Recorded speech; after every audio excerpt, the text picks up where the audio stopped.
Olá, gente querida!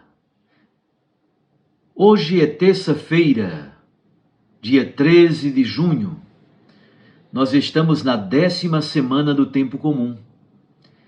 E a igreja hoje celebra um dos santos mais populares, mais conhecidos e mais amados, Santo Antônio, Antônio de Lisboa, Antônio de Pádua. O texto do Santo Evangelho de hoje é Mateus 5, de 13 a 16, sequência das bem-aventuranças. Naquele tempo disse Jesus aos seus discípulos: Vós sois o sal da terra. Ora, se o sal se tornar insosso, com que o salgaremos? Ele não servirá para mais nada, senão para ser jogado fora e ser pisado pelos homens. Vós sois a luz do mundo. Não pode ficar escondida uma cidade construída sobre um monte. Ninguém acende uma lâmpada e a coloca debaixo de uma vasilha, mas sim num candeeiro, onde brilha para todos os que estão na casa. Assim também, brilhe a vossa luz diante dos homens, para que vejam as vossas boas obras e louvem o vosso Pai que está nos céus. Palavra da salvação.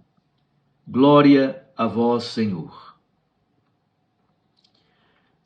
Minhas irmãs e meus irmãos, depois das bem-aventuranças, o texto de ontem, praticamente como a constituição daqueles que pertencem ao reino, as bem-aventuranças também são uma síntese da nova justiça do reino proposta por Jesus. Depois disso, então, Jesus passa a tratar da identidade dos seus discípulos e discípulas. Para isso, primeiro, ele utiliza essas duas imagens, a imagem do sal e a imagem da luz. O tema da luz é bastante conhecido na Bíblia. Não sem motivo, por exemplo, a primeira palavra do relato da criação é a luz. Gênesis 1, versículo 3. Faça-se a luz, e a luz se fez. A palavra luz é citada 176 vezes no Antigo Testamento e 73 vezes no Novo Testamento. Por aí vocês percebem a importância desta imagem tão bela, a luz. Já o sal é muito menos citado e muito menos conhecido. Mas há umas curiosidades muito interessantes. Por exemplo, a lei mosaica afirma que o sal é símbolo da aliança. Números, capítulo 18, versículo 19. Números 18, 19. Ali diz assim: Todas as ofertas sagradas que os filhos de Israel oferecerem ao Senhor, eu as dei a ti e aos teus filhos, e a tuas filhas contigo, por direito perpétuo. Esta é uma aliança perpétua, selada no sal, perante o Senhor, para ti e para a tua descendência contigo. Olha só, que expressão bonita. Uma aliança perpétua, selada no sal, diante do Senhor. Como se fazia isso na prática, não temos muita clareza. O certo é que o sal se tornou símbolo da aliança, símbolo de um acordo entre pessoas ou entre Deus e o seu povo. No livro do Eclesiástico, o sábio diz que o sal é uma das coisas essenciais à vida. Diz o sábio: são essenciais à vida humana a água, o fogo, o ferro, o sal, a farinha, o leite, o mel, o vinho, o azeite e a roupa. Portanto, o sal entra como um dos elementos centrais e essenciais à vida humana. Há também um negócio muito bonito, que é um certo rito, um processo de higiene feito exatamente ao nascimento. Ezequiel 16, versículo 4, nos dá ciência disto que se fazia em Israel. As crianças em Israel, ao nascer, muitas vezes eram esfregadas com sal. O processo era mais ou menos assim: umbigo cortado, banho na água, esfregado com sal e depois envolvido em faixas. Era assim que se fazia com as crianças ao nascerem, como uma espécie de processo de higienização, para que as crianças não adoecessem. Nós poderíamos até dizer que simbolicamente, espiritualmente, o discípulo do reino de Deus, no seu nascimento, é esfregado no sal de Cristo Jesus. E aí nós conhecemos o sal dá sabor aos alimentos, purifica e, sobretudo, impede o apodrecimento. Essa, portanto, é a grande missão do cristão: dar sabor às relações, às famílias, às comunidades, ao mundo, impedir que as relações estraguem, que apodreçam, manter saudável a vida. Portanto, nós poderíamos dizer: fomos esfregados no sal. Selamos com o Senhor uma aliança. Nossa grande missão, então, é trabalhar para que a vida humana não estrague, não apodreça. Jesus, contudo, revela um perigo. Ele diz que há um perigo. Qual é o perigo? Que o discípulo sal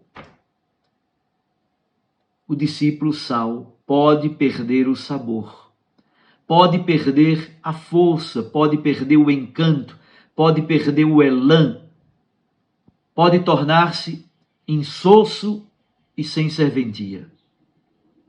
Se o sal perde o sabor, torna-se insípido. E com que ele será salgado? Será jogado fora e será pisado por todos. Ao final, Jesus passa para outra imagem, a imagem da luz, associando-a às boas obras que os cristãos devem praticar. O povo de Deus é povo da aliança, luz das nações. Os bem-aventurados, os bem-aventurados do reino, os abençoados, na verdade, devem se tornar também uma bênção para os outros. O cristão é lâmpada que ilumina a casa inteira. É uma cidade construída sobre o monte. Todos podem vê-lo, todos podem vê-la. É uma referência. O seu testemunho não pode ficar escondido. As obras a serem praticadas provêm exatamente do espírito das bem-aventuranças. Por isso, devem estar livres de toda presunção e de todo orgulho. Tudo deve ser feito para que a glória do Senhor brilhe cada vez mais. É nesse contexto de bem-aventuranças, dessa reflexão bonita de Jesus sobre o sal e a luz, que encontramos o testemunho de Santo Antônio de Pádua, de Santo Antônio de Lisboa. Nascido em Portugal, em Lisboa, no ano 1195, e morto em Pádua, na Itália. E aí, durante a sua breve vida, morreu com 36 anos de idade. Ele foi padre da Ordem dos Cônegos Regulares de Santo Agostinho, estudou Teologia e Sagrada Escritura e conseguiu o doutorado em Sagrada Escritura na Universidade em Coimbra. Depois apaixonou-se pelo franciscanismo e quis ser missionário na África, em Marrocos.